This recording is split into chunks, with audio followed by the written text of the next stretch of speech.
Wonderful. Thank you, David. And thank you to Julie and Justine, our presenters this afternoon. There's a lot to unpack in this work, a lot of great research happening. While I give folks a chance to submit their questions in the Q&A, I thought I'd check in with you all to see, I mean, you only had 15 minutes to present all of this work, and I'm sure you could have gone on for a lot longer. Is there anything you'd want to add or any key takeaways that you weren't able to get to that you think folks may want to hear?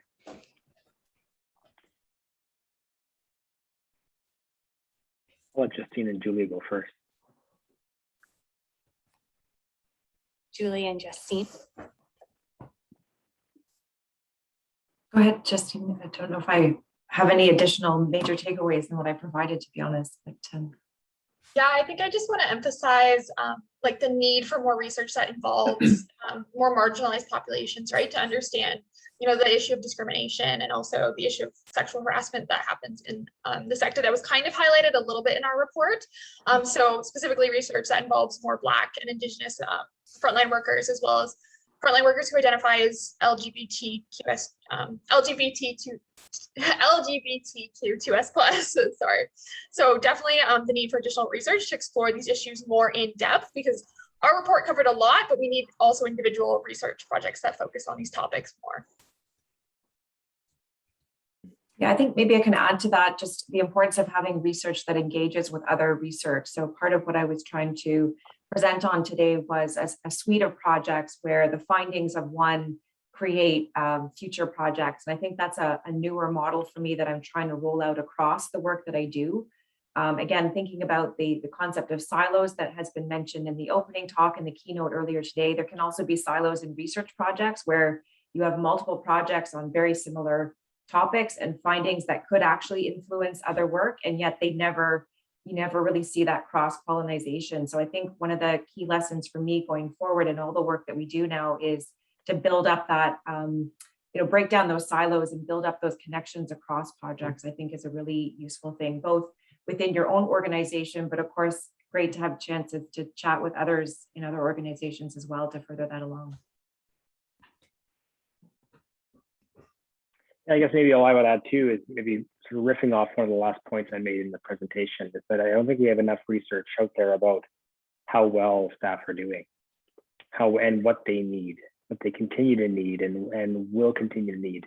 I think we're going to emerge into the recovery phase of the pandemic with that brand new sort of lens on mental health across a number of different domains, whether that be staffing or whether that be leadership or whether that be those young people or clients that we're working with. And I think that's going to be a place where we need to place really an important emphasis and new resources, because I don't think we have any sense of what the mental health realities look like moving forward. And so it's something certainly that we're focusing on. Great. Yeah, there's lots of work still left to be done, huh? Mm-hmm. Mm-hmm. Yeah. I wonder if I could ask a question. So someone had asked about sharing slides and things. I'm just curious, how would you like us to do that for people in the audience who maybe would like to have a copy? I think isn't there not an upload function in on the system?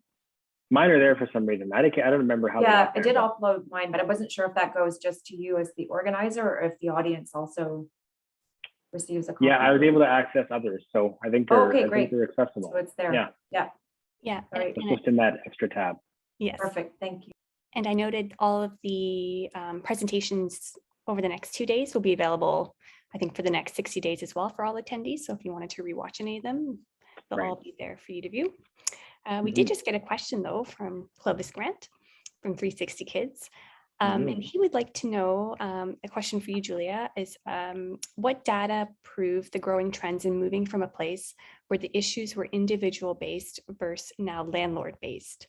Is it based on the number of complaints? Was it a 50-50 split before and changing now?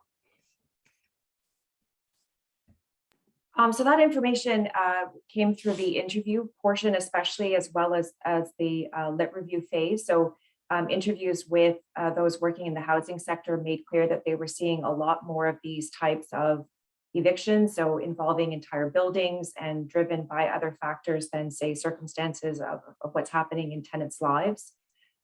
We have also seen some, I should say, publicly available data on eviction applications to certain tribunals that also confirm those changes away from certain types of evictions that center more on circumstances of tenants' lives, such as challenges paying rent, especially to those development-led application or evictions that I mentioned earlier. So there is some more of that evidence coming forward. And we also hope that through the work with the CHS and this bigger program that we'll have access to more data to be able to speak to those types of trends. Mhm. Great. And now here's a Good question. hypothetical question. Or did you want to add to that, David? No, I just said, leave it to Clovis. He asks the great questions. Great question. Agreed. Yeah. So a hypothetical question from Nick Mulhall. What if we do not have a housing shortage after all? Rather, we have a misalignment or underutilization of the current housing stock or total underutilized square footage in Canada. What if housing policy and legislation looked at the issue through a new lens? Big question. Wow, my ears just about popped off. That was awesome. Yeah. Change in Is perspective. that for you, Julia? Because it's not for me. I was just going to ask, is that That's correct? for you. I wasn't sure. So I think underutilization, so you're talking about the idea of people having extra rooms. Is that what you're asking about? Yeah. I think there is some interesting conversations happening around, and this did come up a bit in the earlier research as well, about part of the solution is not just building more new housing, although that is an important part of that. That really came forward in those interviews with housing service providers, that we do need more housing. But that also centers around existing housing. And so interesting conversations, I think, around how to better use existing housing and perhaps unlock capacity, if you will, if people have extra space that can be used to help others looking for places to live. Also interesting conversations, and this further prompted, I would say, by the pandemic around building conversion. So looking at acquiring, say, hotels and other spaces and turning that into more permanent forms of housing. So a different way of using existing housing and other types of buildings to support that effort. So yeah, definitely an important part of that conversation. It's not just about building new. And if I might add on to that, I know there is kind of I wouldn't say up and coming, because it has kind of existed in different places in different ways, but a house sharing model that I know has been used a lot, more so for seniors and students. And I know it's specifically Home Share Canada is running it in quite a different, few different places. And so that is taking seniors who have spare rooms in their houses and trying to provide affordable housing to students specifically.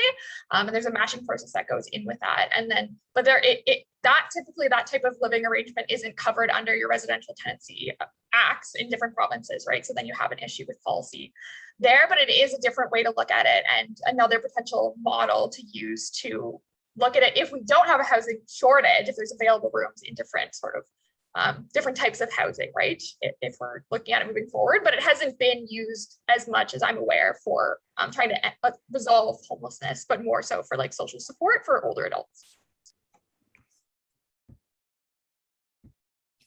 Great. Well, if there are no further questions or comments from our presenters, then I think, well, you know what, Nick has a follow-up. So we have time for one last question. He says, there are few housing studies that show that Canada has over 2 billion square foot in underutilized housing space, some of the highest numbers in the G8, but yet these studies and numbers do not help to form a discussion in current national housing strategy. Why do you think that is? Again, a big question.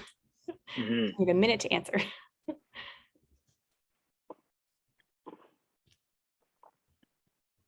Sorry, I was on mute. Actually, well, one of the initiatives that has happened at CMHC through our innovation division is to create a whole new organization that is focused on trying to access that underutilized space and make it available for housing. It's a company called Sparrow, and this launched, I think it was earlier this year now. And so it's definitely something that we have been, colleagues, especially in our innovation sector, have been really focused on. So I wouldn't say it's something that's being ignored at all. To the extent that it could have a presence, a more dedicated way in the national housing strategy, I think would be a really exciting thing to explore. So glad you've raised it. It is something that we're focused on, and happy to talk with you further on that or connect you with colleagues who have been involved in that new organization. Right, that's a great point to end on. Thank you, Julia, David, and Justine for your presentations this afternoon or morning, depending on where you are. And thank you to the audience for all your questions and participation. Two quick things before we go. If you could complete the evaluation of the session, you can find that button just under the video player besides the discussion tab. That would be much appreciated. And then next up is the day one wrap up beginning in about 15 minutes at 2:45 Eastern time. So thanks again and enjoy the rest of the conference. Take care, all. Great. Thank Thanks. you. Yeah. Bye.